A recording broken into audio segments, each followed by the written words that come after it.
Não há perdão. Em ato para lembrar um ano da tentativa de golpe, presidente Lula diz que quem atenta contra a democracia deve ser punido. Viva a democracia e democracia sempre! Aspirantes de ditadores. Presidente do TSE diz que todos que compactuaram serão processados e condenados. Todos, absolutamente todos, serão devidamente investigados, processados e responsabilizados. Aprendizes de terroristas. Presidente do STF diz que golpistas não passaram e não passarão. Não passaram e não passarão. Turba de criminosos. Presidente do Senado diz que desacreditar o processo eleitoral ofende o povo brasileiro. O ICL Notícias, segunda edição, está no ar.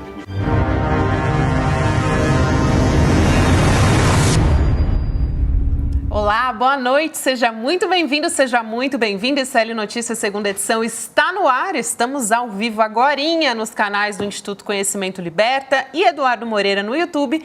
E também para você que nos acompanha pelo canal Com Brasil, que é uma rede TV por assinatura, disponível em algumas operadoras, de TV por assinatura. Dou boa noite também para o meu querido Chico Pinheiro nesse 8 de janeiro, tão importante, 8 de janeiro.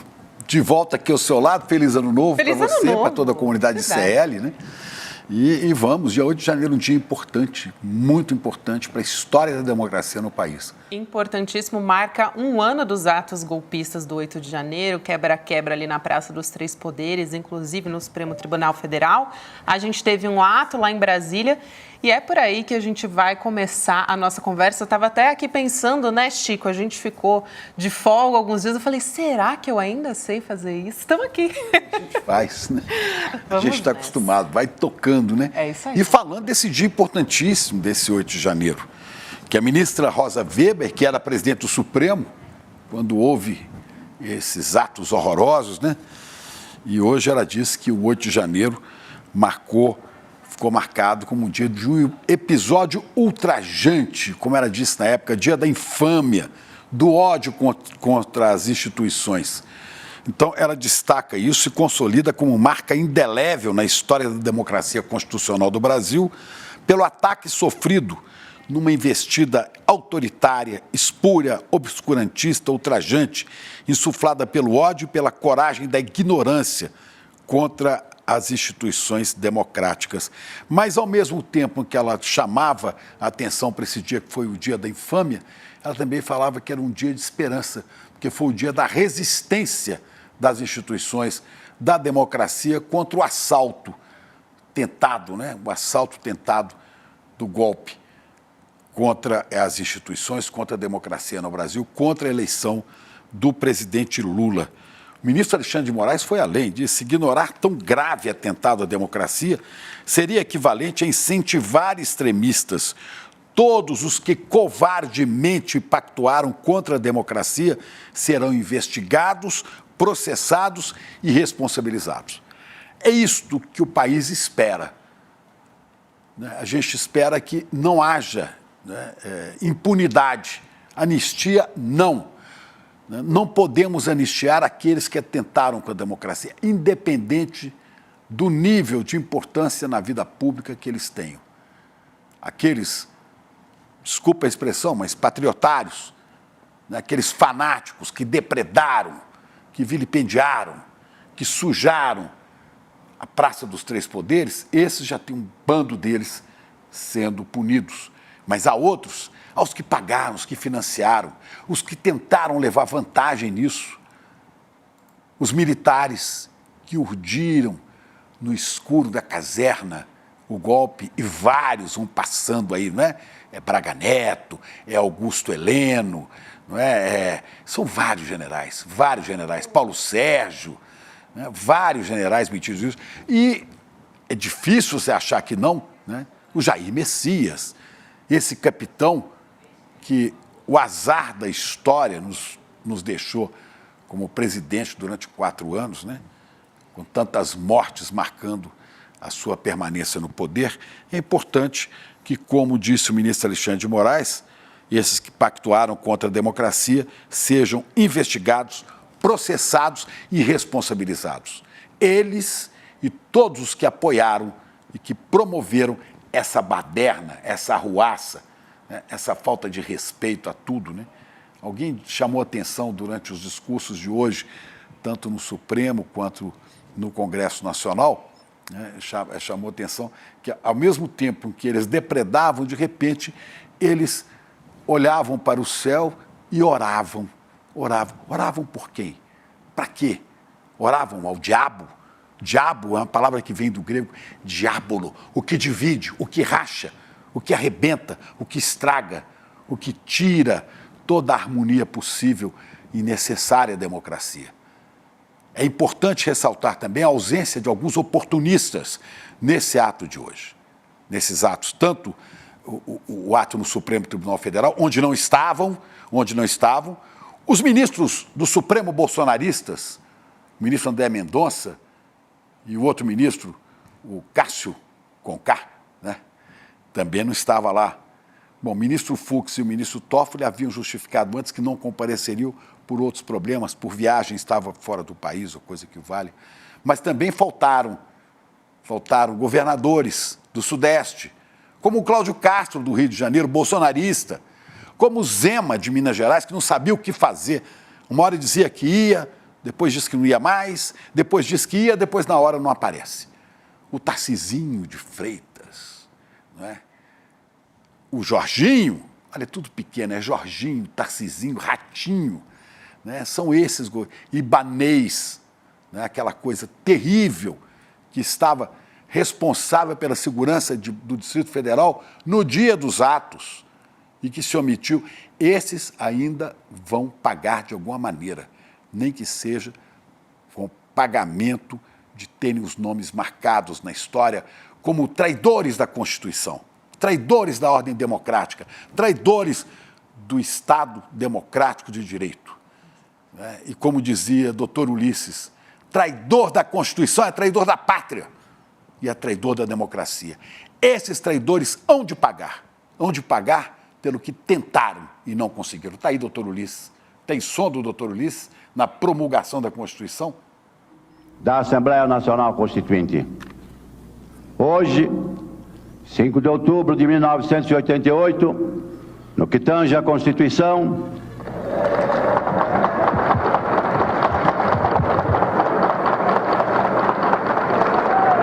viva a Constituição de 1988! Viva a vida que ela vai defender e semear!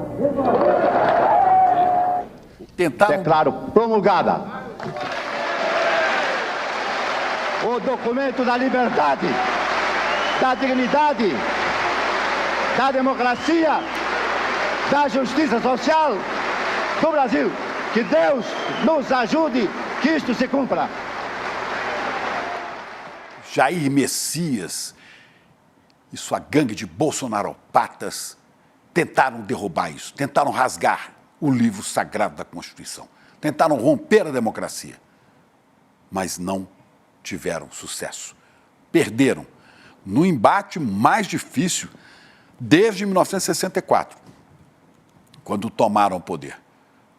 Mas é preciso, para que isso não se repita, que tipos como esses não fiquem impunes e que escrevam seus nomes na história como traidores, como Joaquim Silvério dos Reis e outros traidores da história do Brasil.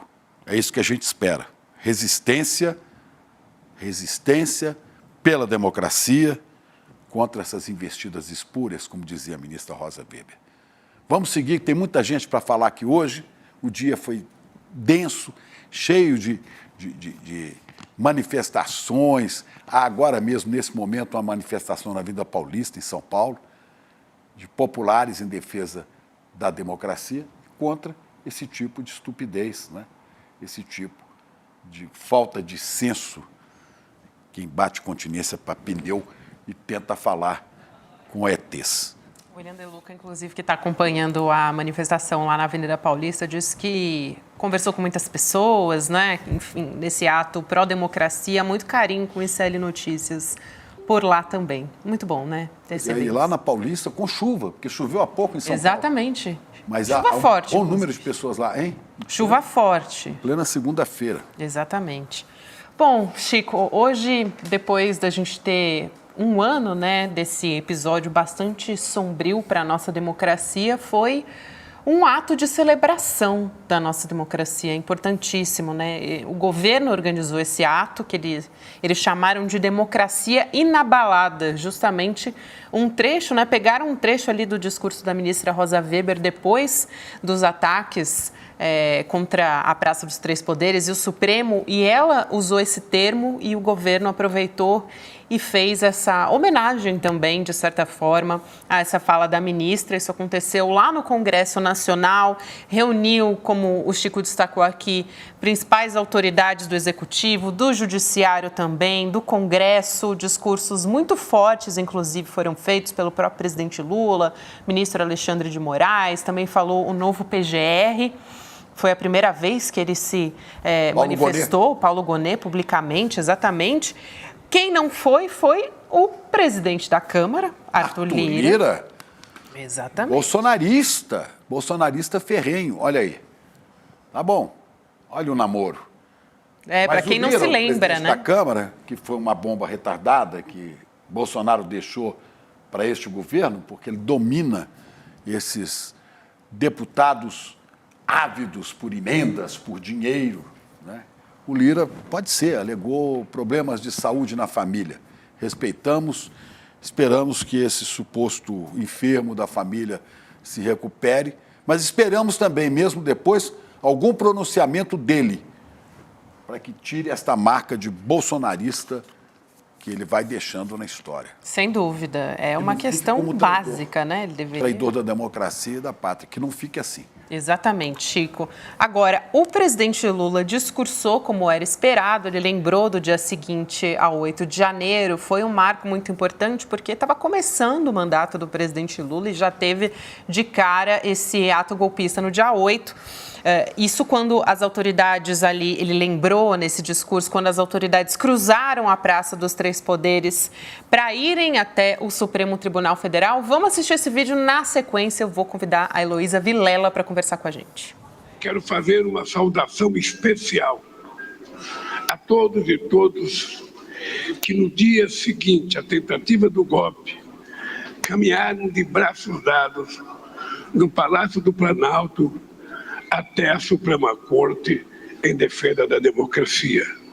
Nunca uma caminhada tão curta teve tanto significado na história do nosso país. A coragem de parlamentares, governadores e governadoras, ministros e ministras da Suprema Corte, ministros e ministras de Estado, militares legalistas e, sobretudo, da maioria do povo brasileiro, garantiu que nós estivéssemos aqui hoje celebrando a vitória da democracia sobre o autoritarismo. Aproveito para saudar os trabalhadores e as trabalhadoras das forças de segurança, em especial a Polícia Legislativa da Câmara e do Senado, que mesmo em minoria se recusaram a admitir ao golpe e arriscaram suas vidas no cumprimento do seu dever. Heloísa Vilela, que passou o dia inteiro, foi a mulher que mais trabalhou hoje nesse ICL Notícias e está trabalhando ainda, né, Elô? Boa noite para você, que bom falar com você, querida, em mais um ano. Aí, Elô. Boa noite, Chico. Boa noite, Gabi. Pois é, tem dias e dias, né? Então tem dias que não tem jeito, a gente tem que acompanhar mesmo. E foi Elô, realmente super interessante de acompanhar esses discursos todos aqui, né? E a gente vai detalhar esses discursos. Agora, uma coisa eu vou falar para vocês, viu? Faltou emoção, faltou grito mais forte, faltou um coro gritando sem anistia, faltou um coro gritando viva a democracia, mas os discursos foram realmente muito importantes, muito significativos. E o presidente Lula, vocês acabaram de mostrar ali, ele falou em militares legalistas. Como quem diz, tem os que não são, né? Tem uns que não são e os representantes das Forças Armadas estavam ali, né? Sentados os três, hein? Exército, Marinha e Aeronáutica. Como é que foi, Elo? Você que estava ali acompanhando de perto, acompanhou toda essa história, todo esse ato no Salão Negro, inclusive estava ali perto das autoridades também, observando tudo.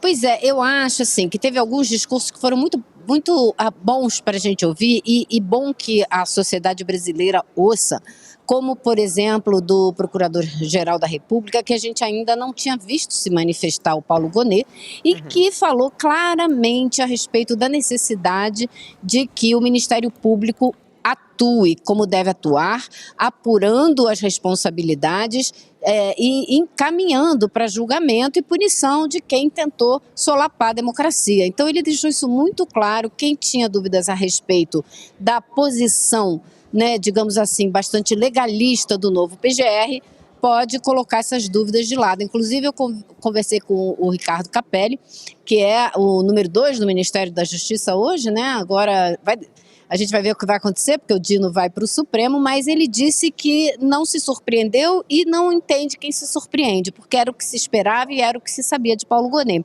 Então, esse discurso foi importante, eu acho que marcou, né, uma situação clara aqui na Praça dos Três Poderes, que aparentemente o Ministério Público não vacilará.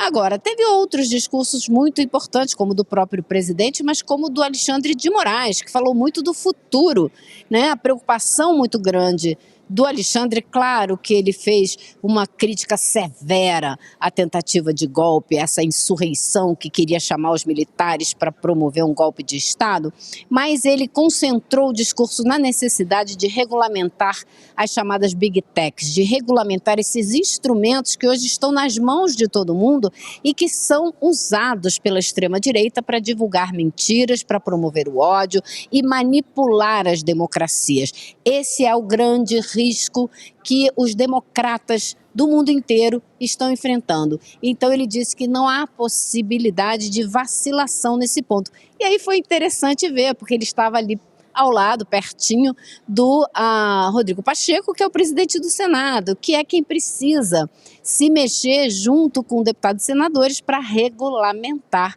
essas Big Techs, que são realmente uma ameaça, um perigo, uma situação que a gente precisa enfrentar, que a Europa já está enfrentando, se a gente quiser preservar a nossa democracia. E mais complicado agora, não é?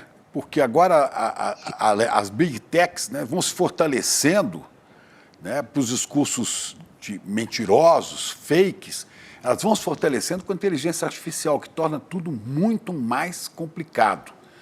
Então é preciso estar atento a isso, porque elas realmente dão problema. Foi através das Big Techs e das redes sociais utilizadas para fake news que Donald Trump chegou ao poder nos Estados Unidos, que Bolsonaro chegou ao poder no Brasil, que o Brexit foi aprovado na Inglaterra. Quer dizer, todos esses problemas são resultados do uso que a extrema-direita faz das redes digitais, que eu me recuso a chamar de redes sociais. Agora, fiquei sabendo uma coisa também, Elô, me contaram, um passarinho aqui me contou, que você estava aí atenta a tudo que acontecia quando o futuro novo integrante do Supremo, o ministro Flávio Dino, foi te cumprimentar pelo jornalismo do ICL. Conta isso aí pra gente. Como é que foi? Foi verdade? Não, isso é engraçado porque a primeira vez que eu cheguei aqui no Congresso, eu encontrei o ministro Flávio Dino, que veio depor na Câmara. E, para meu espanto, ele veio me cumprimentar porque ele sabia, primeiro que ele sabia quem eu era, que para mim já foi um espanto, mas ele sabia que eu trabalhava nos Estados Unidos e perguntou o que eu estava fazendo aqui. Aí eu falei, não, eu trabalho no ICL Notícias e tal. E aí hoje, quando eu fui dar os parabéns a ele pela nova função que ele vai assumir em breve, ele disse meus parabéns pelo seu trabalho lá no ICL. Eu falei, então agora vamos conversar, né, ministro? Porque, claro, já aproveitei para tentar marcar aquele cafezinho com o novo ministro da Suprema Corte, né? Mas ele foi muito aplaudido quando o presidente Lula anunciou a presença de cada um e se referiu especialmente ao novo ministro do Supremo. Mereceu uma salva de palmas aqui da audiência. Claro. Sem dúvida. Só ressaltando aqui, a Elô estava agora há pouco falando do discurso do ministro Alexandre de Moraes. A gente vai exibir também alguns trechos da fala, né, do ministro Alexandre de Moraes, que foi bastante contundente. O presidente Lula também falou, né, Elô, de Bolsonaro. Não citou o nome dele, como tem sido nos últimos discursos de Lula a respeito de Bolsonaro. Vamos assistir esse trecho aqui também, a gente já conversa. Se a tentativa de golpe fosse bem sucedida, muito mais do que vidraças, móveis, obras de arte e objetos históricos teriam sido roubados e destruídos. A vontade soberana do povo brasileiro, expressa nas urnas, teria sido roubada e a democracia teria sido destruída. A essa altura, o Brasil estaria mergulhado no caos econômico e social.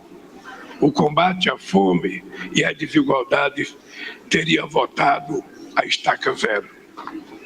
Nosso país estaria novamente isolado do mundo e a Amazônia em pouco tempo reduzida a cinzas para a boiada e o garimpo ilegal passarem. Adversários políticos e autoridades constituídas poderiam ser fuzilados ou enforcados em praça pública, a julgar por aquilo que o ex-presidente golpista pregou em campanha e seus seguidores tramam nas redes sociais. Todos aqueles que financiaram, planejaram e executaram a tentativa de golpe devem ser exemplarmente punidos. Não há perdão para quem atenta contra a democracia, contra seu país e contra seu próprio povo. O perdão soaria como impunidade, e a impunidade como salvo-conduto para novos atos terroristas no nosso país. Salvamos a democracia, mas a democracia nunca está pronta. Precisa ser construída e cuidada todo santo dia. E também não falou só de Bolsonaro, falou sem citar o nome, falou dos filhos de Bolsonaro também, né, Elô? Vamos acompanhar mais esse trecho também para comentar. Não tem ninguém que disputou tanta eleição como eu, e nem tão pouco que perdeu também tanta como eu, e nem tão pouco que ganhou tantas como eu. Essa é a grande arma de participar. Mas veja, eu fui para o segundo turno nas 3 primeiras eleições que eu participei. Depois eu ganhei as outras 4 eleições que eu participei. Tudo com voto eletrônico. Fomos em segundo em 2018, com voto eletrônico com a Haddad. E voltamos a ser primeiro em 2022 com voto eletrônico. A pergunta que eu faço é o seguinte: se houvesse possibilidade de falsificar as urnas eleitorais, será que eu teria sido tantas vezes para o segundo turno e seria eleito tantas vezes presidente da República? Será que nós teríamos conseguido eleger a Dilma Rousseff naquela campanha de 2014, num clima de guerra que foi estabelecido nesse país? As pessoas que duvidam das eleições e da legalidade da urna brasileira porque perderam as eleições, por que não pede para o seu partido renunciar todos os deputados e senadores que foram eleitos, os 3 filhos dele que foram eleitos? Por que não renunciam em protesto à urna fraudulenta? Viva a democracia e democracia sempre!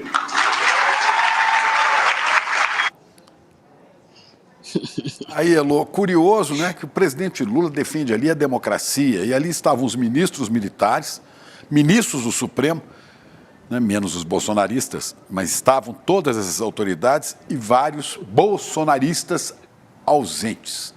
Isso é que eu acho que é importante registrar essas ausências. É simbólico, né, Chico? E é gente que quer se aproveitar dos votos, do que resta de bolsonaropatas pelo país afora. Parece que é isso, né? Olha, eu destacaria 2 pontos nessa sua fala, Chico. A primeira é justamente a ausência de nomes claros, de acusações claras aos membros das Forças Armadas que participaram da tentativa de golpe. Ninguém falou diretamente deles. A alusão do presidente Lula foi muito sutil, militares legalistas, ficou por aí. E a gente não está aqui acusando as Forças Armadas como instituição, mas a gente sabe que muitos participantes, muitos integrantes estavam envolvidos, sim, eles precisam sentar no banco dos réus. O outro ponto que você estava falando, das ausências, né? Então, Arthur Lira, na última hora, disse que não vinha, e não veio mesmo. Agora, a gente sabe que há poucos dias ele estava tomando cafezinho com o ex-presidente Bolsonaro lá em Alagoas. Então, para isso, ele teve tempo, né? Então, acho que ficou muito claro uma divisão aqui, né? A gente sabe que o presidente do Senado não é nenhum homem de esquerda, né? A gente sabe que ele tem uma linha ideológica à direita, mas ele fez uma distância, ele tomou uma distância muito grande do bolsonarismo, ao contrário do que fez Arthur Lira, que se recusou a ter a sua imagem associada a esse evento de defesa da democracia hoje. No final do evento hoje, quando todo mundo saiu, eles foram para o lado de fora e tinha uma cópia gigantesca da Constituição e Pacheco tirou foto ali na frente, do lado de Lula, do lado dos ministros do Supremo, etc. Então, o Lira não quis se associar a essa imagem, né? Porque ele está pensando em outras eleições, nos candidatos bolsonaristas que ele vai impulsionar e que ele vai ajudar. Eu acho que isso tudo, e mais essa carta de 30 senadores da República que foram contra esse ato, que ainda falam que quem tentou dar o golpe, que aquela confusão toda foi armada pelo governo do presidente Lula. Então, eu acho que isso tudo deixa muito claro que, muito bem, a democracia inabalada é uma frase de efeito, é uma expressão bonita, interessante, mas eu acho que ela expressa, e estava lá no cenário dessa manifestação de hoje, né? Mas acho que ela expressa muito mais um desejo do que uma realidade. A gente ainda tem que trabalhar muito para dizer que a nossa democracia está inabalada. E para ficar inabalada tem que ser sem anistia, sem impunidade, né, para os financiadores, para os oficiais de alta patente, para o próprio Jair Bolsonaro, né, e outros envolvidos nessa história, né, precisa ser assim, e que não se tolere bravatas como de outro general, igualmente golpista, admirador de Brilhante Ustra, que agora quer usar das suas prerrogativas de senador da República, eu me refiro ao general Mourão, aquele Mourão lá do Rio Grande do Sul, né, que vem aí com um projeto para anistiar a sua garotada arruaceira do dia 8 de janeiro. A propósito, eu quero ler aqui só uma postagem no Twitter do jornalista Reinaldo Azevedo, meu amigo Reinaldo, que diz: será que o Congresso pode iniciar golpistas? A resposta é não, não pode. Ele falou, ainda que o Congresso aprovasse a anistia de Mourão, coisa de que eu duvido, o STF a tornaria sem efeito. A anistia tem de ter uma razão, assim como a graça, aquela graça que o Bolsonaro concedeu ao Daniel Silveira, que o Supremo foi lá e cortou, né? Essa conversa só serve para o Mourão ser notícia. Afinal, se não for assim, como é que ele vai ser notícia? Alguém viu esse cara durante as enchentes do Rio Grande do Sul? Alguém se lembra de Mourão visitando desabrigados? Alguém lhe deu notícia de que ele tenha prestado algum socorro? O MST distribuiu 50 mil refeições. Sabe como é? Mas o MST é comunista, né? Mourão, com certeza, não é. Mourão é um general que se escuda num mandato concedido por bolsonaristas no Senado da República, querendo aparecer. Eu queria só registrar isso aí e prestar uma homenagem também ao Reinaldo pelo brilhante raciocínio dele. Elô, agora a gente teve também, você já citou e eu queria ressaltar aqui, a figura-chave que foi o ministro Alexandre de Moraes, né, presidente do Tribunal Superior Eleitoral. Ele falou em punição. Vamos entender como é que foi esse discurso dele? Vou pedir para o Gabriel Vento colocar aqui para a gente assistir. Vamos lá. Todos, absolutamente todos aqueles que pactuaram covardemente com a quebra da democracia e a tentativa de instalação de um estado de exceção, serão devidamente investigados, processados e responsabilizados na medida de suas culpabilidades. De fato, acho que foi talvez o discurso mais contundente nesse sentido foi o do ministro Alexandre de Moraes, né, Lu? E foi o discurso mais longo que não só fez toda essa crítica que quase todo mundo fez aos atos do 8 de janeiro, como olhou para o futuro, não é? Então ele ressaltou muito a necessidade de permanente vigilância da defesa da democracia, mas de trabalhar de verdade para que isso não volte a acontecer. Então é o que a gente estava falando, de impedir a utilização, a instrumentalização das mídias digitais para promover mentira, ódio e tudo isso que a gente sabe. Então foi um discurso contundente, como vocês viram quando ele terminou essa fala dele, né? Falando da necessidade de julgar e condenar e punir os envolvidos, ele foi muito aplaudido. Eu perguntei para o Capelli hoje, mas vem cá, e aí? E os militares, né? Ninguém falou diretamente aqui no envolvimento deles. Aí ele me disse o seguinte, olha, a Polícia Federal está trabalhando. Hoje mesmo você viu que foram deflagradas, foi deflagrada mais uma etapa da operação que está pegando os financiadores e está indiciando essas pessoas. Então foi mais uma etapa hoje e vai chegar onde tiver que chegar. Agora, tem que trabalhar e fazer tudo direitinho dentro da lei. Eu falei, então espero que chegue lá.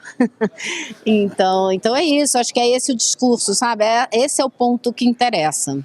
O ministro Zé Múcio, ministro da Defesa, numa entrevista à Folha de São Paulo, o repórter perguntou, mas o senhor acredita que haverá punição para esses oficiais de alta patente? Ele falou, tudo vai depender do resultado do produto do trabalho do ministro Alexandre de Moraes em cima da delação de Mauro Cid.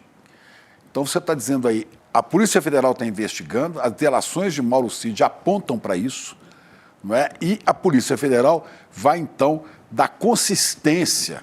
Porque não basta a pessoa chegar lá e fazer uma delação premiada, né? Ele tem que indicar caminhos para que a polícia chegue. E a hora que tiver, né, evidências maiores, provas, ou seja lá o que for, essa galera vai ter que responder por isso, né? É o que a gente espera, né, Chico? Você não acha que se as Forças Armadas estivessem realmente interessadas em separar o joio do trigo, elas já teriam aberto um processo dentro das Forças Armadas contra Mauro Cid, por exemplo? Mas né? a maioria ali já era bolsonarista. Agora, a gente tem que ver um lado positivo, Elô, que os 3 ministros militares estarem presentes ali, quando tudo isso está sendo dito. Na marra, seja lá como for, mas sendo colocados... Que o Múcio teve que fazer um certo trabalho de convencimento que não foi fácil. Sim, mas sendo colocados nos seus devidos lugares, que são funcionários públicos, pagos pelo contribuinte, para cumprir sua missão constitucional. E ninguém diz que a missão constitucional desses caras é governar o país, não é? Mas acho que discurso não convence eles disso não, sabe, Chico? Acho que é preciso punir os culpados com cadeia, claro. Porque eles não vão entender outro tipo de argumentação. Exatamente, Elô, exatamente. É bom a gente deixar claro aqui. Agora, voltando mais uma vez para o discurso do ministro Alexandre de Moraes, porque a gente falou a respeito de redes sociais, o presidente Lula falou disso também. O presidente do STF também foi bastante duro com os golpistas no discurso. Nesse sentido, né, ele falou a respeito das redes sociais, da importância da regulamentação das redes digitais, e acho que a gente tem esse trecho aqui também para destacar da fala do ministro Alexandre de Moraes. Vamos acompanhar também. Maléfico e novo populismo digital extremista evoluiu na utilização dos mesmos métodos utilizados pelos regimes nazista e fascista no início do século XX. Com o aprimoramento da divulgação de notícias fraudulentas, com patente corrosão da linguagem, na substituição da razão pela emoção, no uso de massiva desinformação, no ataque e tentativa de destruição da imprensa livre, da mídia séria e da justiça, como ocorreu exatamente no Brasil. Por mais de uma década, essa instrumentalização foi realizada por esses extremistas digitais ligados a agentes políticos, sem que os democratas percebessem o potencial destrutivo existente nessas práticas e, consequentemente, sem que houvesse a necessária regulamentação de conteúdo nas redes sociais, que já existe para todos os demais meios de comunicação.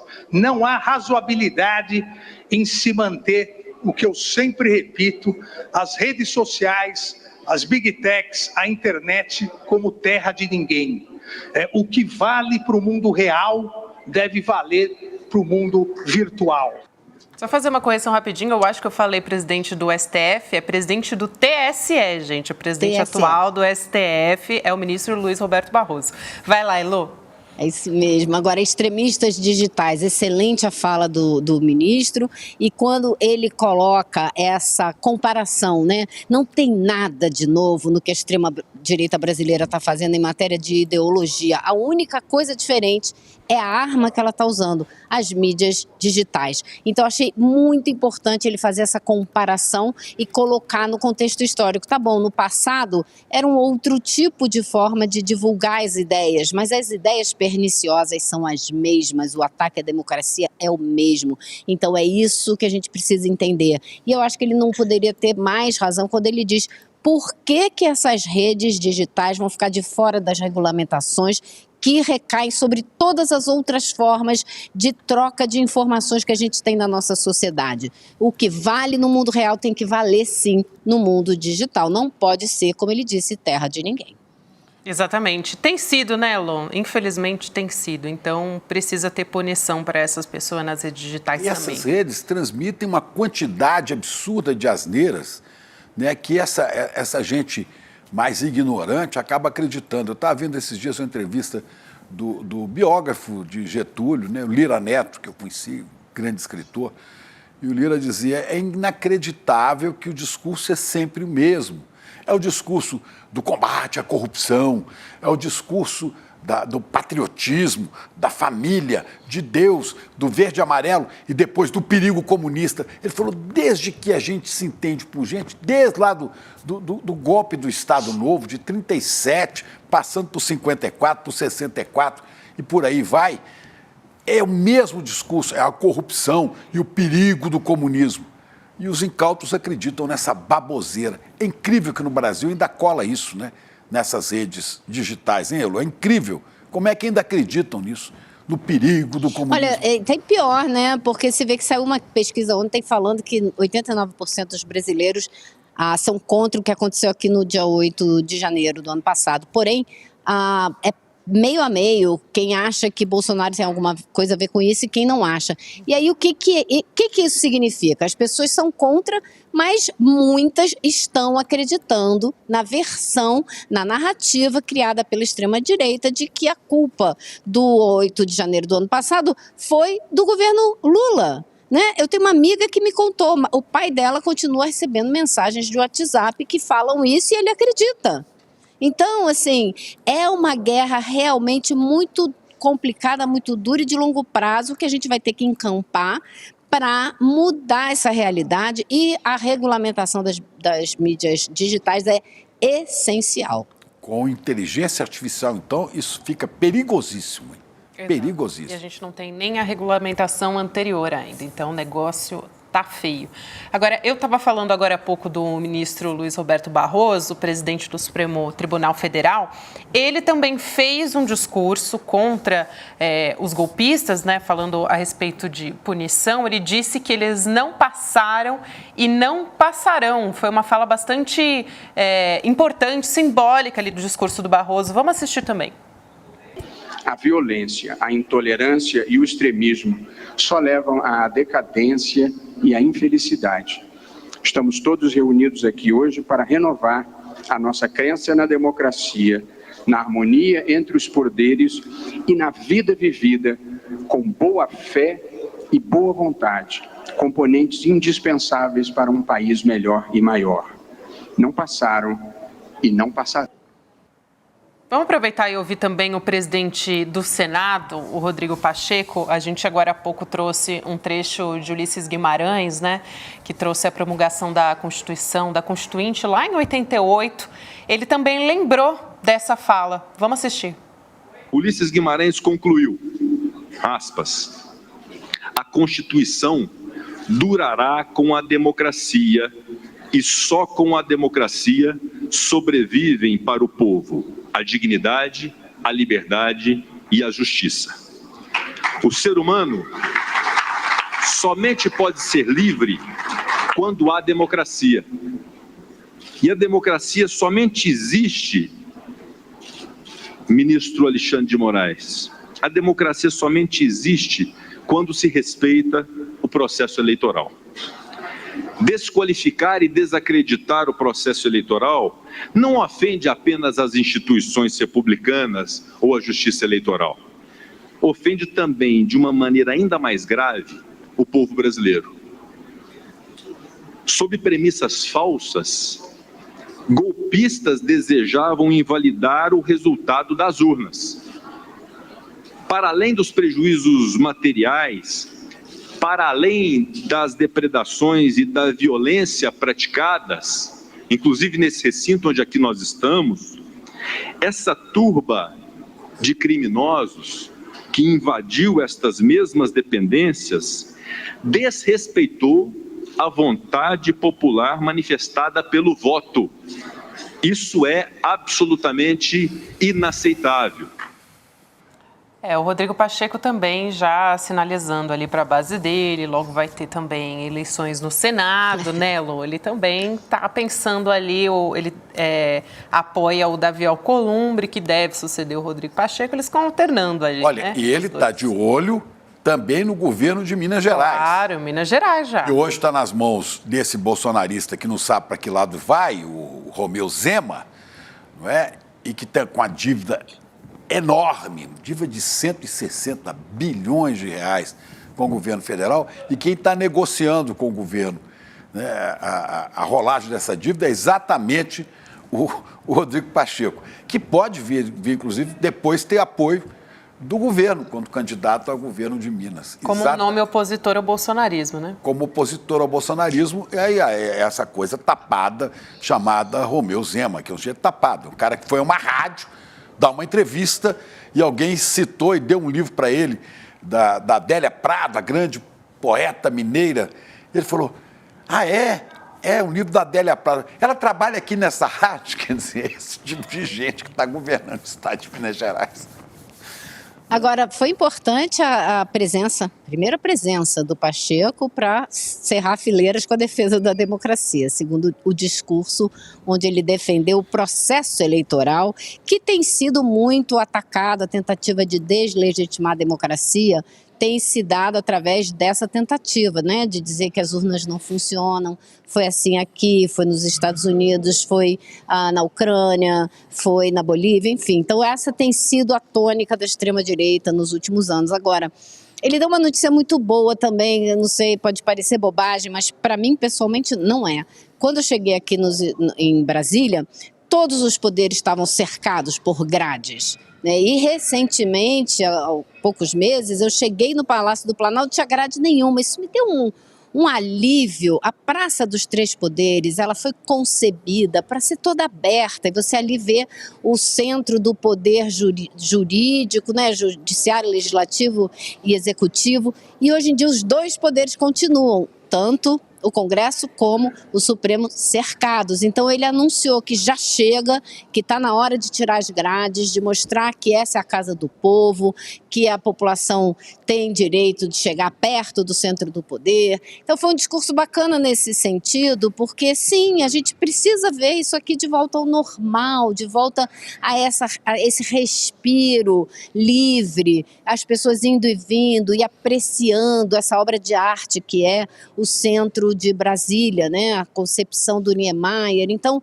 foi um anúncio que a mim, pessoalmente, me interessou, me emocionou, achei bacana, acho que é isso mesmo. Está mais do que na hora de tirar essas grades e de voltar ao normal, pelo menos em aparência. Se a gente ainda tem muito que brigar para defender a democracia, pelo menos que a imagem seja de que as coisas estão voltando ao normal. Eu gostei. Eu gostei muito, viu, Gabi e Elô, da citação aí. Para mim é uma figura enorme da democracia brasileira, da construção da democracia, o nosso comandante da Constituição, Ulisses Guimarães. Porque está rodando aqui na minha cabeça um filmezinho, eu vou contar rapidinho. O doutor Ulisses, lá nos anos 70 e 77, eu trabalhava no Jornal do Brasil, em Belo Horizonte, na sucursal, e me mandaram cobrir um comício que haveria no centro de BH, na Praça 7, no quarteirão fechado, do general Euler Bentes Monteiro, que foi lançado pelo MDB como candidato à presidência no colégio eleitoral contra o general Figueiredo. E o general Euler Bentes ia fazer um discurso lá, o doutor Ulisses estava junto e eu lá com um papelzinho na mão anotando, né, para o jornal, quando de repente a cavalaria chegou, os estudantes avançaram, começou bomba de gás estourando, uma correria. Essa história para mim é muito interessante, porque o doutor Ulisses, cercado de gente querendo proteger, gente querendo atacar, e havia um risco real até de vida, porque havia uma cavalaria, havia gente armada, não é? E o doutor Ulisses saiu assim e eu resolvi tirar o doutor Ulisses dali. Então, peguei o doutor Ulisses, vamos. Ele olhou para mim e falou, você está de carro aí? E ele estava assim, solto, estava ele, acho que o Severo Gomes junto, que acabou falecendo junto com ele naquele misterioso helicóptero que desapareceu com os dois, né? E o doutor Ulisses, então tá aqui para você aqui, Chico, ele está eternizado aqui nessa estátua na entrada da Câmara dos Deputados. Com o líder... Está aí o doutor Ulisses dando um tchauzinho. Com o líder do MDB de Minas, o deputado falecido Jorge Ferraz, da Assembleia Legislativa de Minas, o doutor Ulisses, sem querer saber de nada, entrou no meu Fusquinha.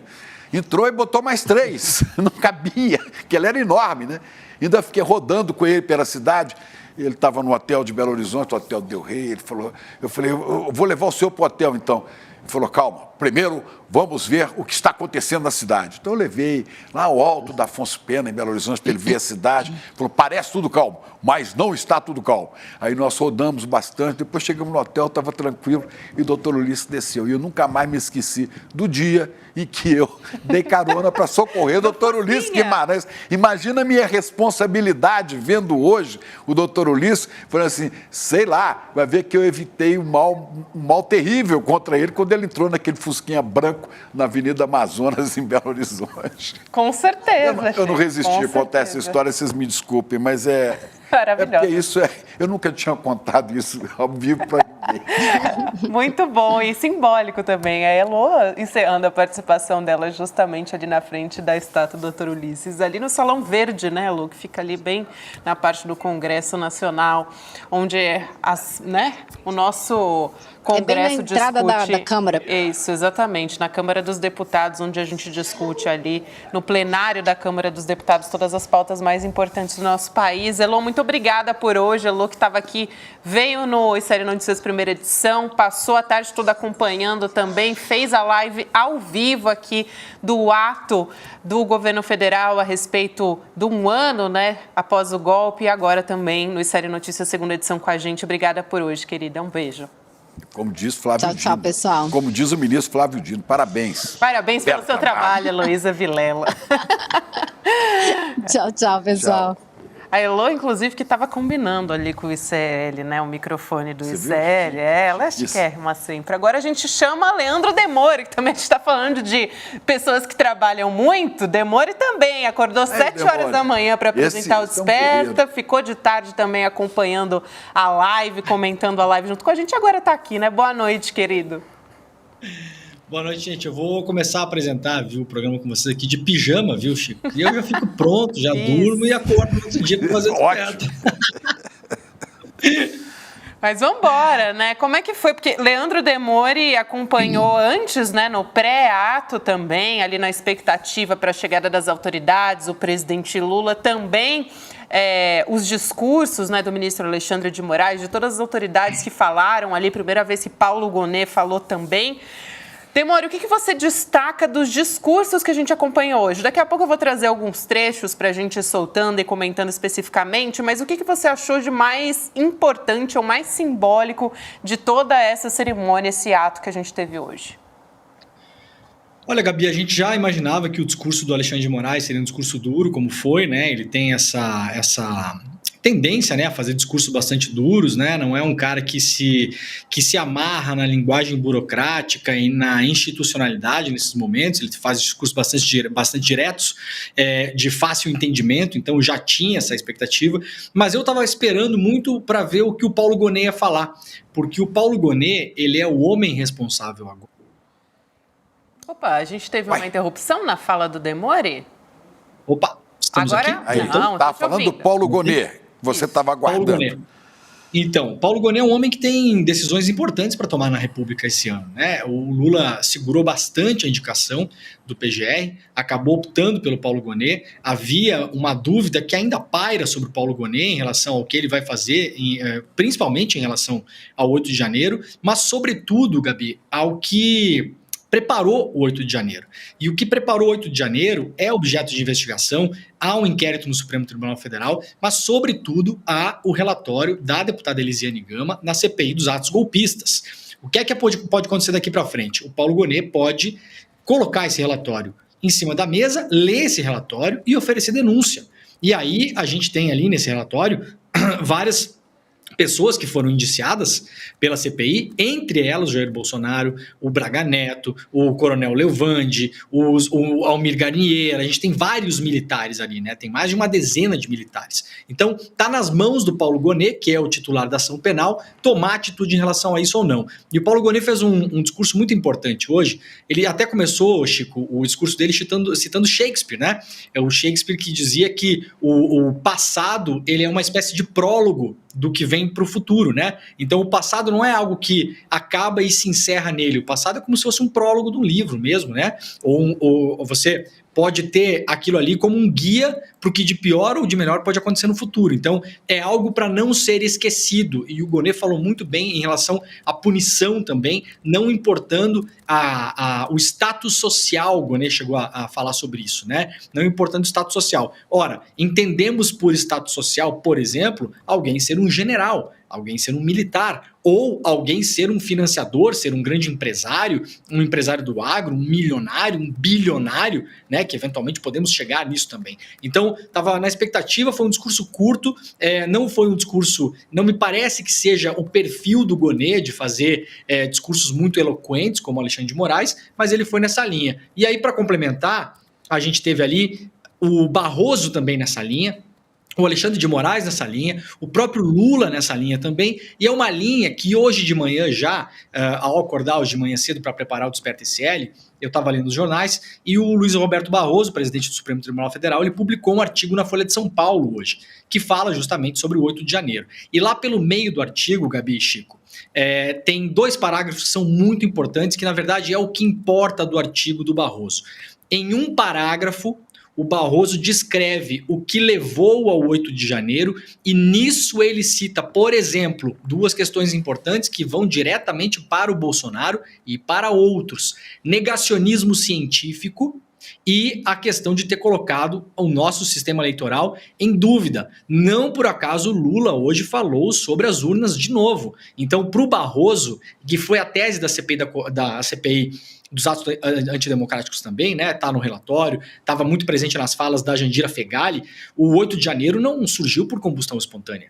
O 8 de janeiro ele não é a festa da Selma, como era chamado, o 8 de janeiro, que os bolsonaristas usavam esse código para esconder que seria um ato preparatório para um golpe de Estado. Ela não foi preparada no dia 7 para acontecer no dia 8. Então há um contexto e o Barroso hoje no artigo dele da Folha fez questão de expor esse contexto. E no outro parágrafo, que esses parágrafos estão mais pelo meio do texto, no parágrafo seguinte, ele fala que há 3 categorias de pessoas que devem sim ser investigadas e, se for o caso, responsabilizadas. As pessoas que cometeram os atos materialmente no dia, essas pessoas que a gente está vendo aí nas imagens, né, que são ali a ponta, lá no final, né? Como eu sempre digo, os ignorantes, mas ignorância não é desculpa para você não cumprir a lei. Então, esses aí já estão sendo punidos. O STF está analisando 1.316 pessoas, né, que podem se tornar réus. Vários deles já são réus e alguns deles já foram condenados, apenas duríssimas, 14, 15, 17 anos de prisão, mas o Barroso fala ainda em financiadores e também nos intelectuais, nos autores intelectuais disso tudo. E nisso nós podemos imaginar aí alguns nomes como Jair Bolsonaro, o general Braga Neto, eventualmente até mesmo o Hamilton Mourão, que é o outro que andou por aí falando as coisas que falou nos últimos anos, e vários outros, o Almir Garnier, que era o comandante da Marinha, que inclusive depois que deu a eleição, fez um outro discurso. Então, foi importante para a gente ver, Chico, só para finalizar, que os poderes ali representados estão olhando para o mesmo lado e estão pensando a mesma coisa. Resta saber se, de fato, as coisas vão acontecer. Preciso acontecer, né? Preciso acontecer. E o ministro Alexandre de Moraes, o ministro do Supremo, ele tem deixado claro isso, que as investigações prosseguem e que ninguém vai sair impune dessa brincadeira que fizeram, essa coisa de mau gosto. Essa coisa que o Mourão quer anistiar. Essas imagens chocantes que a gente viu, esses arruaceiros, esses baderneiros, estão sob a tentativa de proteção desse general que arranjou um cargo de senador da República com o eleitorado bolsonarista e agora quer livrar a cara de todo mundo. Não vai livrar, não. Não vai livrar mesmo. Não pode. O país não suporta isso. O Mourão, eu tenho a sensação, Chico, que o Mourão é um dos caras que pode escapar dessa tarrafada toda aí, viu? Porque ele é um cara que já está mais ligado ao establishment do sistema, é senador, né? Tem um apoio grande da bancada ali. Ele não é um cara que vai ser abandonado ao mar como um Sérgio Moro qualquer, por exemplo, né? Então eu tenho a sensação que o Mourão é um cara que pode se safar. Agora, se o Mourão começar a esticar a corda para cima do Alexandre de Moraes, eu acho que coisa boa dali não sai. Eu tenho fé, viu, Chico, que as coisas andem na PGR, porque eu concordo muito com o que o Vladimir Safatli falou hoje no ICL Notícias primeira edição. Eu sugiro para as pessoas que não assistiram que assistam a entrevista do Safatli. É uma entrevista curta, teve no programa hoje, mas é uma entrevista muito elucidativa.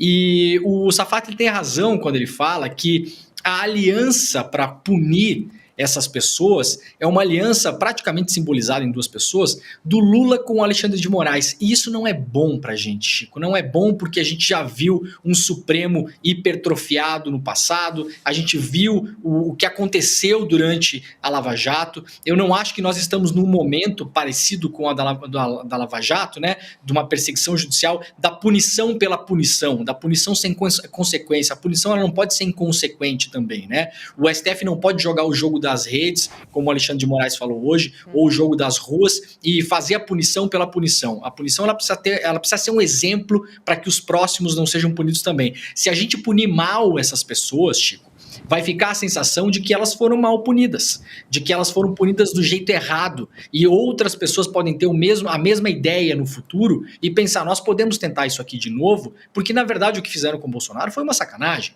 o que fizeram com o Pazuello foi uma sacanagem, o que fizeram com o Braga Neto foi uma sacanagem. Então eu torço para que o Paulo Gonet assuma a liderança, ao menos em parte desse processo, e consiga pegar o relatório da CPI dos atos antidemocráticos e oferecer denúncia para as pessoas, porque aí a gente segue um rito legal que fica fora de qualquer cogitação de que há uma virada de mesa ou uma tentativa do STF de se tornar o titular da ação penal, o que nunca é bom para uma democracia, ainda mais a nossa frágil democracia brasileira. Mas Paulo Gonet já demonstra que não é Deltan Dallagnol e sua turma, ele tem um outro nível, né? Não é sequer Rodrigo Janot, né? Isso. Paulo Gonet é outra coisa. E os não ministros... é Augusto Aras? Não é Augusto Aras, exatamente. E os ministros do Supremo, Alexandre de Moraes, a própria Rosa Weber, que deixou o Supremo agora, estão a milhares, milhões de anos-luz de gente do nível de Sérgio Moro. Então, aquela perseguição, aquele lawfare promovido pelos procuradores, os machões da Lava Jato lá de Curitiba, não é? Não terão representação nesses novos que estão aí, no Gonet, nos ministros do Supremo, e nem a mídia, que apoiou tanto as ações da Lava Jato, estaria disposta a apoiar coisas erradas do atual procurador e dos ministros do Supremo, né? Eu fico mais tranquilo. Falando também em apoio, em quem não apoiou também, ou pelo menos não esteve presente, né, para dar mais destaque aqui a esses nomes, a gente já falou um pouco a respeito disso, mas também para trazer os nomes de quem não compareceu, né? Teve o Tarcísio de Freitas, governador de São Paulo, teve também Ibanez Rocha, do Distrito Federal, os governadores bolsonaristas, também Romeu Zema, de Minas Gerais, e Cláudio Castro, do Rio de Janeiro. A ausência de última hora. E teve o Ratinho, também. Ratinho, o Jorginho Melo. Que também são bolsonaristas. Aquele de Mato Grosso também, né? O Mauro Mendes?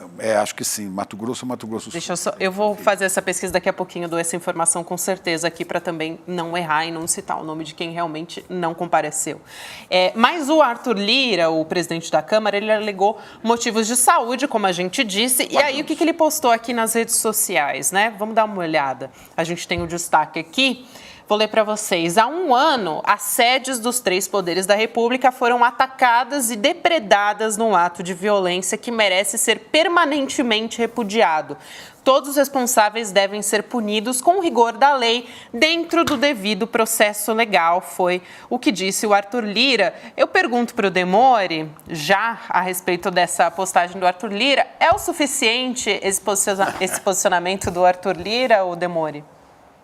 Olha, Gabi, tem um amigo meu que fala que tem uma frase que quando ele se define, ele fala o seguinte: eu sou uma pessoa que não sei o meu lugar no mundo, mas o das vírgulas, sim. Né? Essa vírgula do Arthur Lira, com o devido processo legal, já é a via de saída dele para, no futuro, ele poder contestar toda e qualquer decisão judicial. Porque vai alegar que o processo legal isso, que o processo legal aquilo, que o processo legal aquele outro. Logo, o Arthur Lira falando em devido processo legal, com todo o rolo que a gente sabe que cerca a vida do Arthur Lira, muito bem esmiuçado, aliás, pela Heloísa Vilela aqui, numa série de reportagens do ano passado.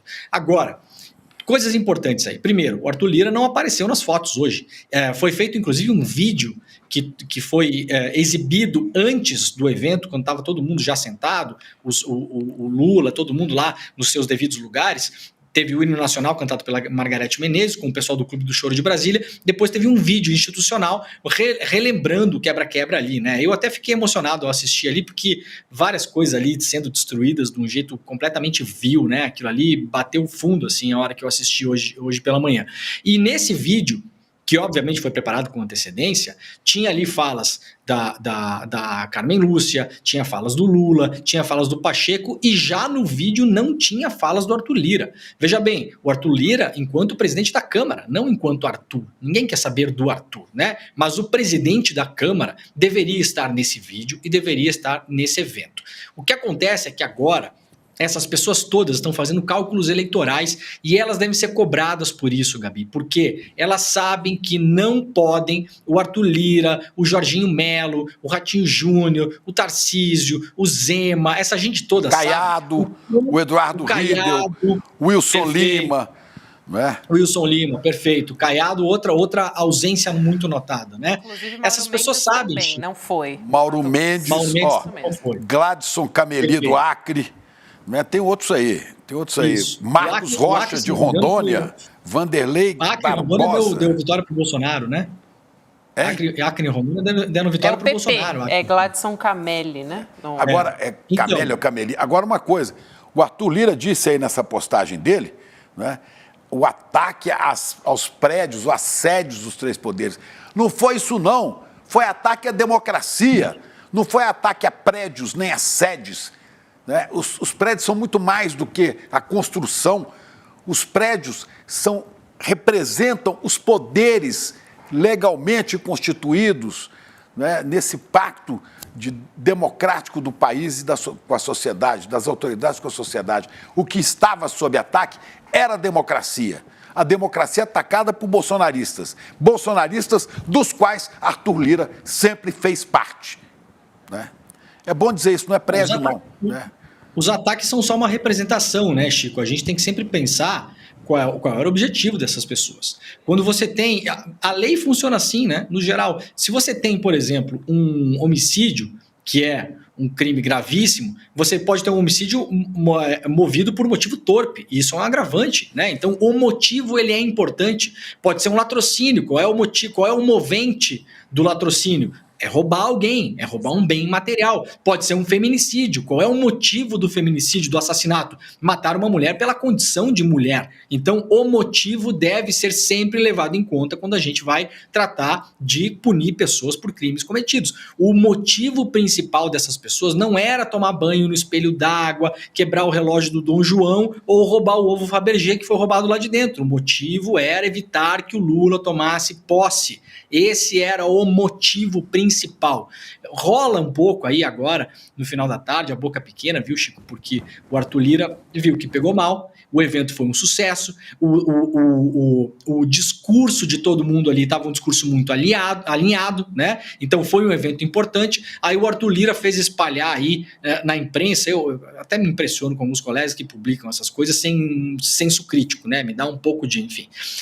Fez espalhar na imprensa que ele não foi no ato, Chico, porque ele não gostou do nome do ato. Não gostou do nome. Democracia Inabalada é um nome que incomodou o Arthur Lira. Eu não sei como que alguém se incomodaria com um nome desses, né? Que não fosse um bolsonarista como o Arthur Lira se prega. Agora, por que eles estão fazendo isso? Por que o Jorginho Melo não aparece? Por que o Amin assina a carta lá com 30 senadores contra o ato? Porque essas pessoas estão fazendo cálculo eleitoral. Esse ano nós temos eleições, as principais cidades do Brasil, as capitais vão passar por eleições, então o Zema está pensando em BH, o Jorginho Melo está pensando em Joinville, em Blumenau, em Floripa, o Ratinho Júnior está pensando em Curitiba, em Maringá, em Londrina. Essas pessoas estão com a cabeça nesses lugares e elas sabem o quanto o voto dito bolsonarista foi importante para elegê-las e será importante para eleger os seus candidatos nessas cidades grandes dos estados. Essas pessoas não podem, entre aspas, se queimar com o eleitor bolsonarista que, apesar de pagar muito de seu machão, né, o Chico e Gabi, eles são muito sensíveis, né? Se você falar ai do mito, eles ficam muito sensibilizados, né? E aí eles não falam mais com você, eles não votam mais em você e não querem mais ver você nem pintado de ouro. Isso aconteceu com o Bebiano, isso aconteceu com um monte de gente que virou as costas para o Bolsonaro.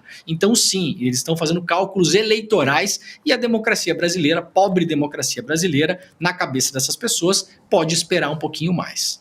Aliás, o Rodrigo Viana, que está nos acompanhando aqui, nosso colega, né, que estava apresentando o programa à tarde, acompanhando aqui o ato, comentando também junto com Demore, Heloísa Vilela também, ele fez uma observação interessante. Tem 14 estados aqui que tiveram os governadores ausentes, dentre esses que a gente comentou aqui, Mato Grosso, Goiás, Rio de Janeiro, São Paulo, enfim, tem uma lista, inclusive a imprensa deu nome...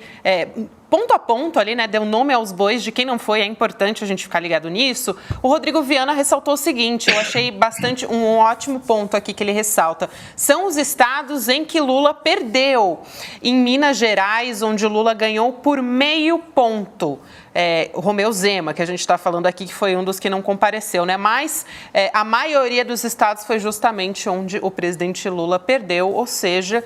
estão aí escolhendo os lados, como disse o Demore também, os que já não são abertamente bolsonaristas, né, Demore? Como o Tarcísio de Freitas em São Paulo, por exemplo, nos últimos tempos tem deixado bem claro em que lado que ele está agora nas próximas eleições, a quem ele apoia e a quem ele vai servir também, né? Perfeito, Gabi. Muito bom esse levantamento do Rodrigo, era uma coisa que a gente falou à tarde também sobre isso.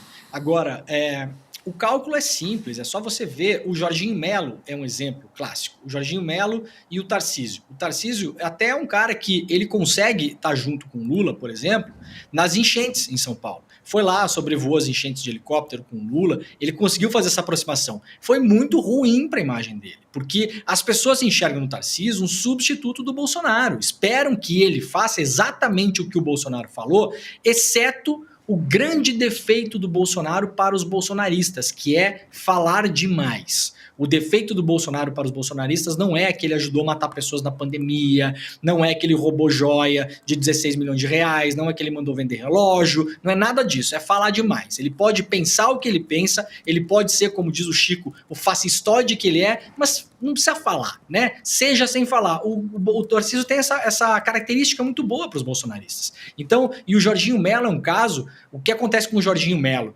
O Jorginho Melo tem no quintal do governo dele o exemplo do que acontece com alguém que não é que dá as costas para o Bolsonaro.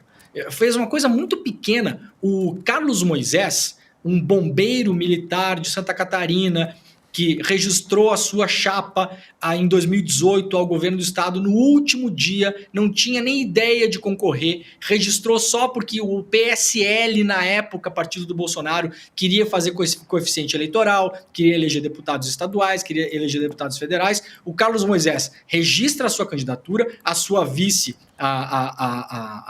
como é o nome da vice do Moisés lá?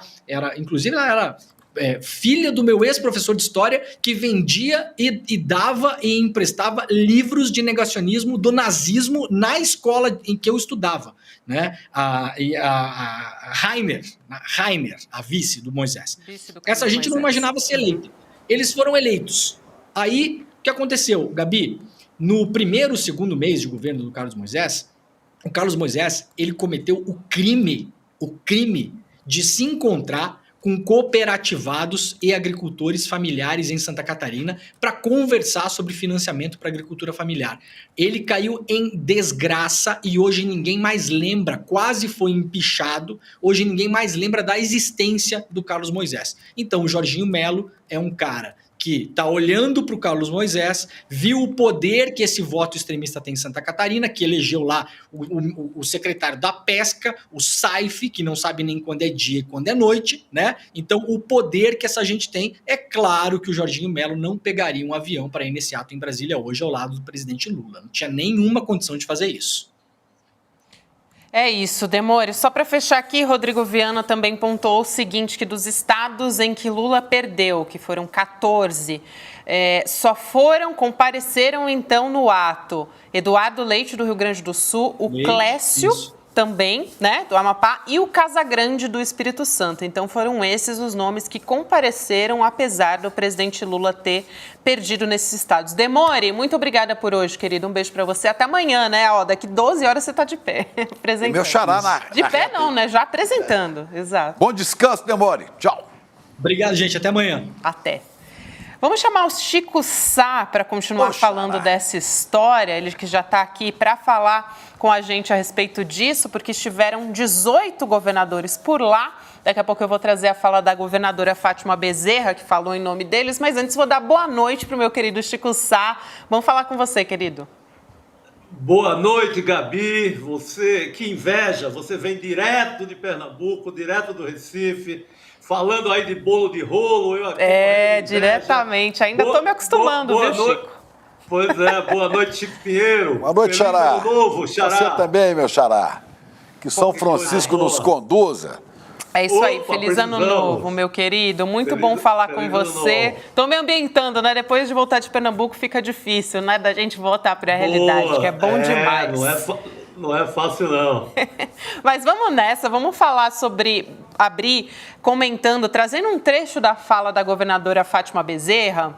Ela também reforçou, né, aquela ideia do sem anistia, que é um grito muito forte, né, uma fala muito forte que a gente tem reiterado muito aqui no ICL Notícias também, e muita gente que esteve presente, o próprio presidente Lula falou sobre a importância da democracia e da gente não esquecer o que aconteceu há um ano, né, nesse 8 de janeiro. Vamos assistir o que disse a governadora Fátima Bezerra.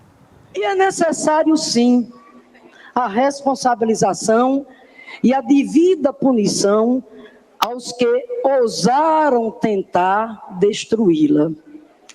Não apenas os que invadiram e vandalizaram as sedes dos três poderes, mas os que financiaram, organizaram e incitaram a tentativa de golpe.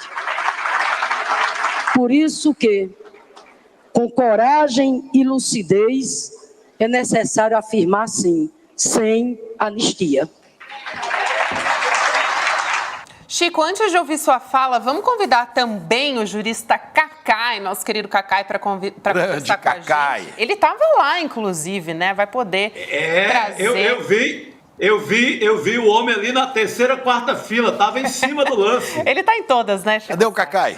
Ele já está chegando aqui, ele estava, só para trazer aqui informação, ele estava no evento do Ato pela Democracia, ele pode contar os bastidores da ausência do Arthur Lira, também sobre o encontro de Lula, o presidente Lula que chamou o ministro Ricardo Lewandowski para conversar, e ele é o principal cotado para assumir a vaga do ministro Flávio Dino no Ministério da Segurança e Justiça. Cacai, boa noite para você, bom falar contigo, querido.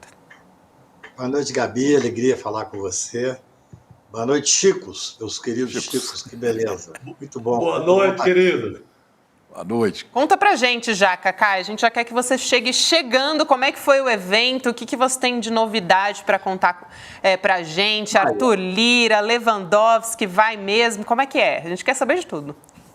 Olha, eu achei o evento sensacional. Na verdade, eu estava fora do Brasil até ontem. Eu estava em Florença, indo para Paris, mas eu recebi o convite e achei muito interessante uma coisa, Gabi. A gente mora em Brasília, está acostumado a receber convite, a grande maioria, que a gente não vai mesmo, porque senão a gente vive de festa em festa. Mas eu achei muito interessante que o convite era assinado pelo presidente Lula, presidente da República, pelo presidente do Supremo Tribunal Federal, o Barroso, e pelo presidente do Senado. Eu nunca tinha visto, eu achei isso um simbolismo enorme. E realmente me deu vontade de voltar ao Brasil para ir nesse encontro. Cheguei, viajei 24 horas aí, e aí foi muito interessante. Eu sou dos que acham que realmente essas pessoas que não foram não tinham que ir mesmo. Ali era uma festa da democracia. Era uma festa onde o Zema não seria bem-vindo, onde vários outros que ofenderam e que tentaram apoiar o golpe não seriam absolutamente bem-vindos.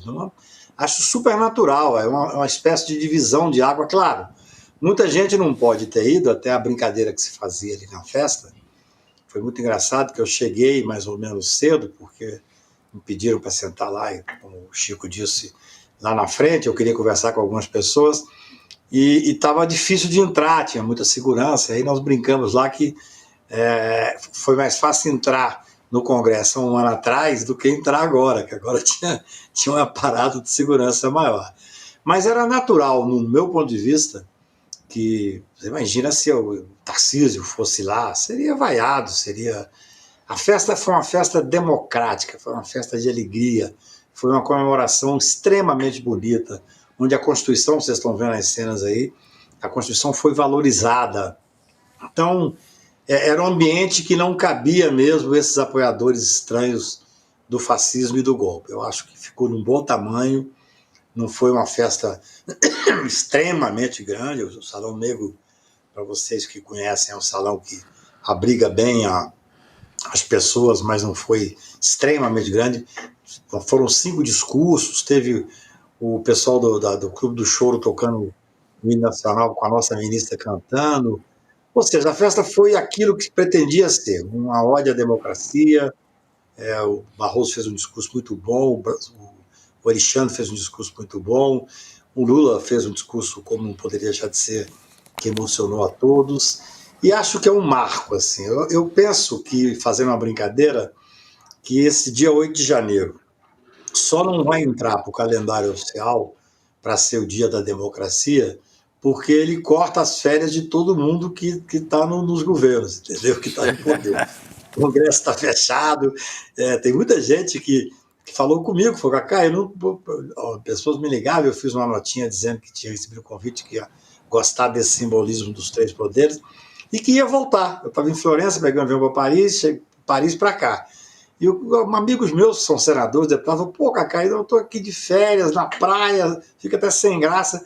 Então, o dia 8 de janeiro deveria entrar no calendário, como o Rui Castro escreveu hoje, ou ontem, não sei, como o dia da democracia. Mas eu acho que, por atrapalhar a festa de muita gente, pode ser que não faça. Mas foi uma festa muito legal, foi uma festa boa, em que o ambiente era muito bom, as pessoas estavam entre emocionadas e felizes. O Lula foi muito feliz, porque vocês sabem, né? Nem o Barroso e nem o Rodrigo estariam no Brasil. O Barroso estava em Harvard, onde ele vai sempre em janeiro fazer cursos e tal, E o Lula pediu para eles voltarem. Quer dizer, é um gesto de união muito interessante no momento desse do Brasil. E a Rosa Weber, que era presidente à época da tentativa de golpe, a Rosa Weber, ela estava emocionada, ela foi muito assim, elogiada, foi todos os ministros fazendo menção a ela. O presidente Sarney o Lula o citou, eu tive com o presidente Sarney hoje pela manhã na casa dele. Ele me disse: Cacá, eu não ia voltar para Brasília agora.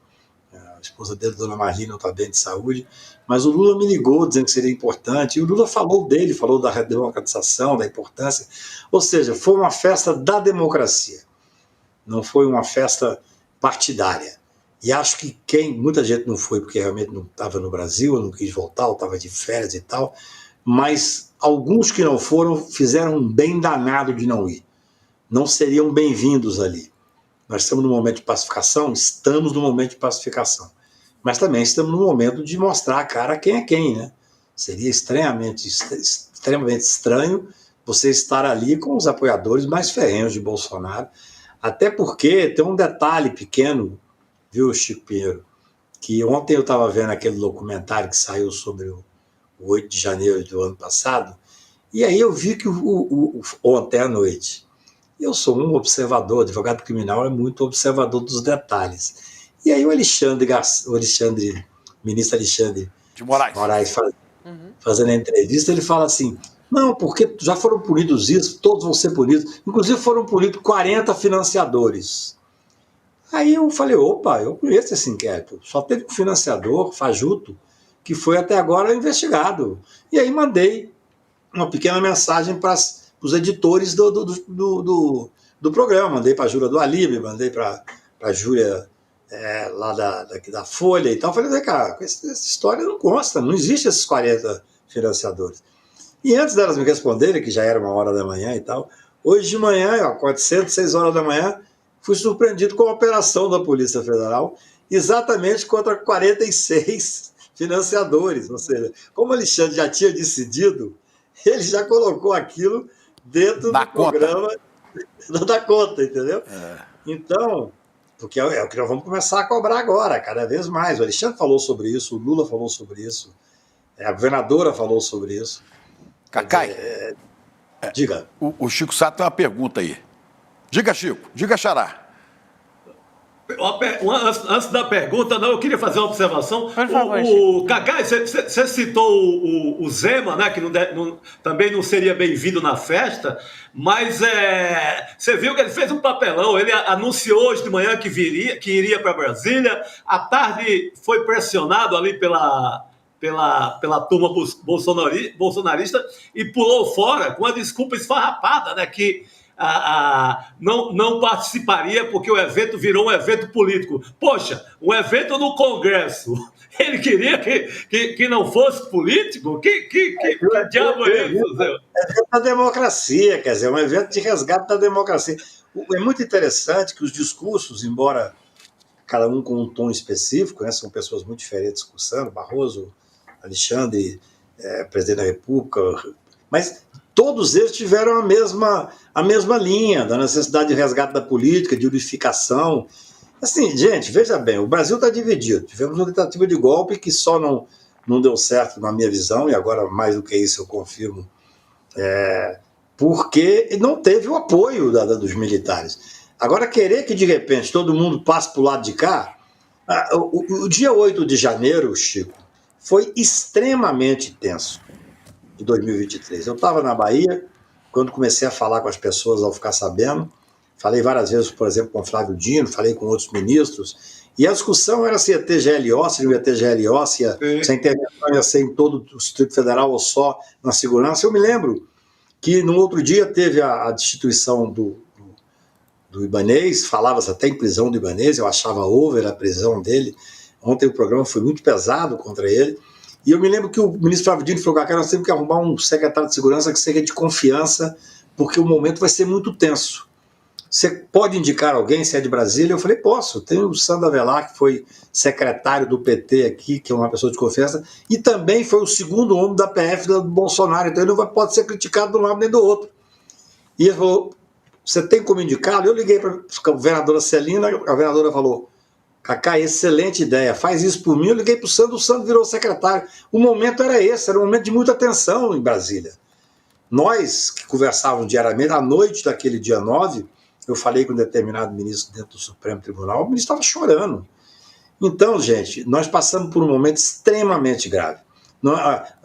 A democracia venceu. Mas isso não significa que agora nós já vamos estar sentados do lado dos Zemas da vida, do Tarcísio da vida, entendeu? Não é assim. Vamos fortalecer a democracia, as instituições saíram fortalecidas.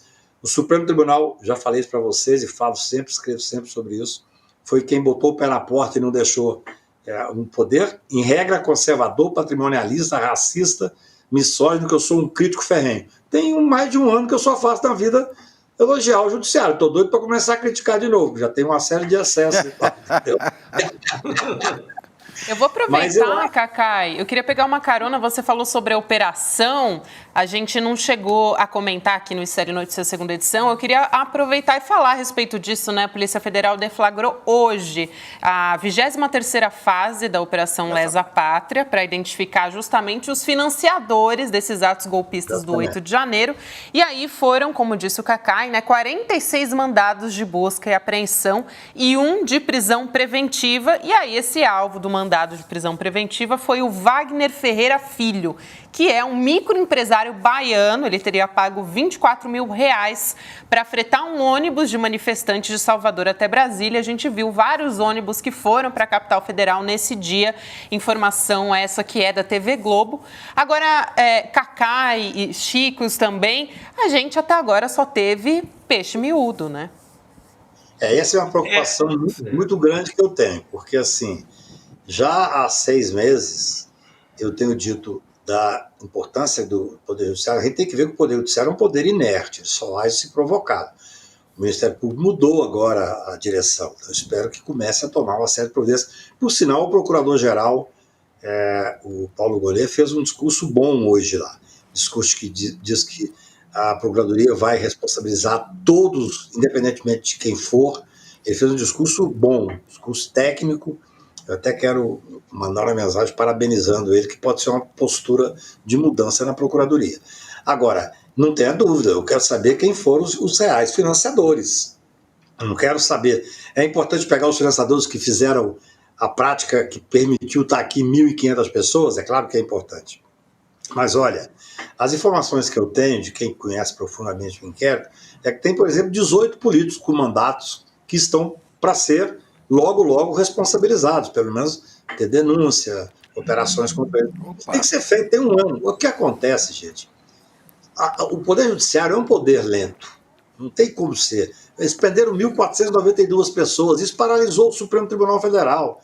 Por isso é que eu digo, o dia de hoje foi um dia, imagine, eu saí de Florença, fui para Paris, voltei para cá, eu não tenho nenhuma importância na fila do pão, eu queria ter a oportunidade, eu que escrevi tanto, que debati tanto, depois fiquei sabendo dessa hipótese de que eu estava na lista dos que iam ser mortos e tal, aquilo me chocou muito, fiquei muito impressionado com isso.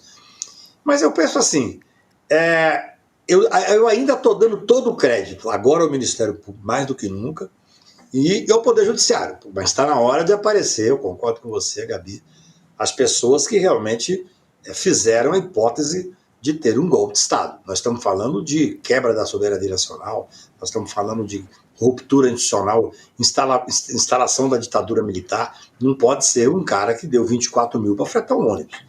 No contexto, ele pode ter importância? Pode. Quando o ministro Alexandre falou disso antes de sair essa operação hoje, à noite eu fui ler depois aqui um pouquinho e tal, outras coisas, lendo um pouco de romance, porque senão a vida fica muito sem graça. Eu falei, pô, que coisa interessante, como é que ele fala de uma coisa que só se passou desapercebido. Aí de manhã cedo, quando eu vi a operação, ou seja, as coisas estão em andamento. Se você for prestar atenção na fala do ministro Alexandre, ele fala assim, todos serão responsabilizados. Os políticos, ele fala isso, os militares, entendeu?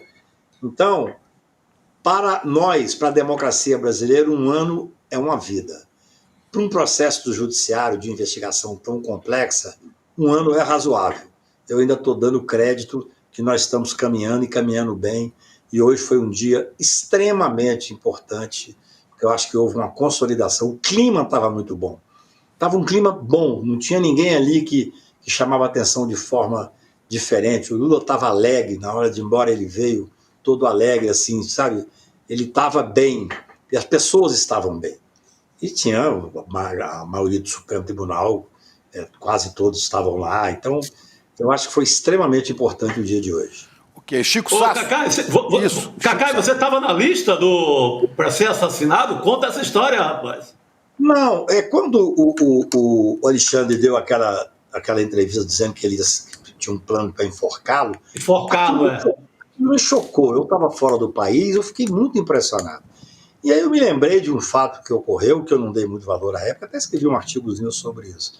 Que eu fui procurado por uma pessoa importante do grupo Bolsonaro, que rompeu com eles, para que eu pudesse advogar contra eles. Eu falei, não, eu sou advogado de defesa, não quero ficar fazendo ataques e tal. Ele falou, então vou te contar uma história. A gente fez muitas reuniões na casa deles e existiam as pessoas que seriam eliminadas com a vitória deles, que aí consolidaria o fascismo. E você seria um dos primeiros que seriam mortos. Aquilo me chocou, mas na época eu não falei, isso é história de bolsonarista, né? Aí quando o Alexandre falou isso, eu fiquei impressionado. Eu até ontem brinquei com o Andrei, o diretor-geral da Polícia Federal, porque ele deu uma entrevista que realmente tem 30 mil brasileiros que estavam sendo investigados ou seguidos. Exato. Eu falei, Andrés, eu estou muito preocupado, porque se eu não estiver nessa lista de 30 mil, eu estou desmoralizado, né? Aí eu estou completamente desmoralizado, entendeu? E ainda não decodificar e tal. Mas essa história existiu, porque à época eu cheguei a comentar com o pessoal do escritório, falei, olha, esse cara quer que eu advoga para ele diz que eu estou numa lista deles lá e tal. Mas eu, como o Alexandre também falou, olha, eu vi essa história, só que o Alexandre deve ter visto os planos dentro das buscas e apreensões que foram feitas. O meu era de um cara que participava do dia a dia desses bolsonaristas mais radicais. Mas eu falo um pouco como o Alexandre falou, assim, não, eles não mataram, tá bom, não vamos tocar a vida, entendeu? Boa, vamos embora. Agora, outra coisa importante para finalizar, o discurso do Lula, ele fala de regulamentar as redes sociais. Isso passou meio batido, mas eu achei muito importante isso. Ele falou com muita ênfase. Ele falou e o Alexandre falou também. O Alexandre, de certa forma, falou. Exatamente, os dois. O Barroso tem falado muito sobre isso. O Barroso hoje deu uma entrevista pela manhã. Eu estava indo para determinado local e estava ligado na rádio e tal. Eu sou um cara antigo, eu gosto de rádio. E ele estava dando uma entrevista, e ele falando isso, da necessidade, falou, olha, não pode haver mais plataformas como essa sem regulamentação. Então isso foi uma das coisas que se pegou. Mas pegou no sentido, Chico, de assim, isso fomentou o ódio, isso fomentou, o Brasil foi dividido por esses fake news. Nós temos que ter uma regulamentação sobre isso. O pano de fundo era a democracia. Todos, ou quase todos, terminaram fazendo uma ode à democracia, gritando mesmo, assim. O presidente Lula deu um grito à democracia, o ministro Alexandre deu um grito, o ministro Barroso. Então, assim, eu acho que ali a preocupação maior era a gente dizer o seguinte, olha, por isso é que o Lula fez questão dele convidar o presidente Sarney de manhã, me disse, Cacá, eu vim porque eu recebi um telefonema do Lula, dizendo que seria importante minha presença e tal, e tal. Então, eu acho que é um momento importante. Nós passamos 4 anos de muita dificuldade, com o fascismo cravando as unhas nas nossas costas aí, a gente vendo o país dividido, o ódio inoculado na sociedade, e de repente a gente está vendo que venceu e de certa forma deu uma consolidada, né? Hoje, por exemplo, pela manhã me ligaram algumas pessoas ligadas ao governo, dizendo, Cacai, o que você acha? Você acha que vai ter manifestação de rua? Não tinha nenhuma manifestação. Me ligaram do Senado, da gabinete do Rodrigo, falaram, Cacai, tenta chegar cedo, porque pode ser que vai ter algum tipo de manifestação. Nada, estava super tranquilo, tinha segurança. Por isso que eu fiz essa frase brincando, até mandei para o Chico, dizendo o seguinte, ó, foi muito mais fácil entrar há 1 ano atrás do que entrar agora. Porque hoje tinha segurança, a gente tinha teve alguns cuidados e tal. Mas foi uma tarde democrática, eu diria. É isso, Cacai. Obrigada por hoje, querido. Chico Sá também, muito obrigada por hoje, meu querido. Até amanhã, um abraço para vocês dois. Já é 8 de janeiro, querido. Mas aproveito para dar Feliz Ano Novo, né? Porque a gente só está se falando agora, então do Feliz Ano Novo. Nós todos. Obrigado a vocês. Feliz Ano Novo. Quero falar mais com vocês dois, mas agora não dá mais. A gente está correndo, mas a gente fala outro dia. Maravilha, Chico. Nem falando Tchau, do querido. Pois é, ô Cacai, arranja um tempo aí, a gente te chama de novo. É isso aí. Não precisa esperar segunda-feira, não, pode ser amanhã, depois, a hora que você puder ir. Volta aí pra gente bater esse papo. É isso aí. Chico Pinheiro, vamos embora, mas antes eu queria dar 2 recados importantes para quem está nos acompanhando, porque eu vi aqui alguns comentários no chat. Cadê o Rolê ICL no começo do programa? O Rolê ICL mudou de horário, agora fica depois do Videocast Mercado e Investimentos. Então agora é 11h30 da manhã até 12h30, ou seja, tem meia hora a mais, agora 1 hora de Rolê ICL com William De Luca e Guga Noblat. Sensacional. Muito bom, né? É. Então, a gente tem depois o Mercado Investimentos. Vem ICL Notícias primeiro, na verdade, Desperta. Olha só, maratona, hein? Desperta, ICL Notícias, primeira edição, em detalhes, Mercado Investimentos e Rolê ICL. É isso aí.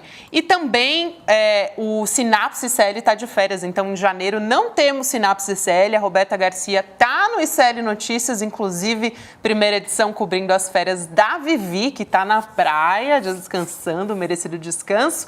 E o César Calejão também está descansando enquanto isso. Ele só não está surfando agora porque está acompanhando a gente aqui, Chico. Isso aí, tudo bom. Então é isso. Obrigado. Recados dados, vamos nessa então. Boa noite, meu querido Chico Pinheiro, até amanhã. Boa noite para você também que nos acompanhou até agora. A gente encerra ouvindo a ministra Margarete Menezes. Ouviram do Ipiranga as margens plácidas de um povo heróico, brado retumbante. E o sol da liberdade em raios fúlgidos brilhou no céu da pátria nesse instante. Se o penhor dessa igualdade conseguimos conquistar com braço forte, em teu seio, ó liberdade, desafia o nosso peito a própria morte. Ó pátria amada, idolatrada, salve, salve, Brasil.